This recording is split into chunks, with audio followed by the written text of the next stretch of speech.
you could turn the clock back 15 years and tell your old self one thing, what would it be? For me, I would go back in time and tell 18-year-old Justin about house hacking, how to buy a house and leverage that to build wealth. Most kids in their early 20s are not even thinking about becoming a homeowner. They're happy to rent because that's what all their friends are doing, and they think that home ownership is unattainable until they're the crusty old age of 40. Well, that's just not true. See, there's a lot of great programs out there geared towards first-time home buyers who may not have a down payment saved up quite yet. Or if they're fortunate enough for them to receive gift money from a family member, that can also be used as a down payment. I have clients who started buying real estate in their 20s. They would buy their first house, live in it for a year or two, save up money for a new down payment on a new house. They're gonna step up their living situation, but they retain their old house and carry it as a rental property.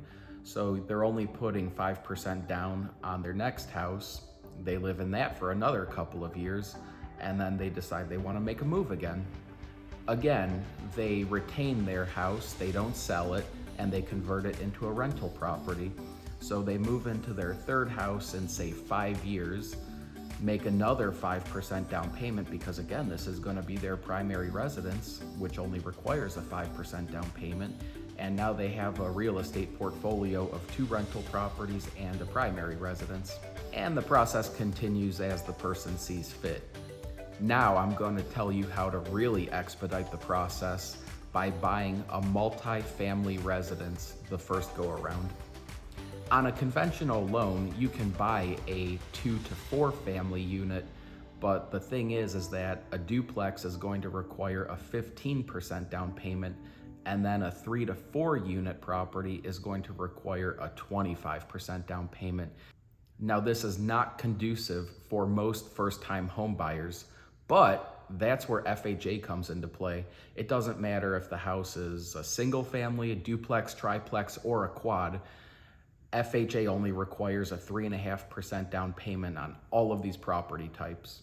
So imagine this, you're in graduate school, early 20s, and you have some cash left over from an inheritance or lottery winnings or family gift or whatever, and you can afford a 3.5% down payment plus closing costs on a duplex.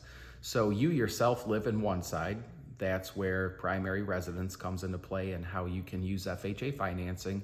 And then you can rent the other side out to your buddies and either wash out your mortgage by collecting the rent or have a huge portion of your monthly housing expense subsidized by this. Same goes for 3 or 4 units. I mean, that's even more opportunity to not only wash out your own mortgage, but to maybe walk away with a little bit of extra cash in your pocket each month, or at a minimum, putting that cash aside for future repairs and things of that nature while building equity in that house and achieving personal wealth through real estate. And I've said it before, I'll say it again, home ownership is not for everybody, and that's okay. Everybody's situation is different, but it should be important to at least know what your options are.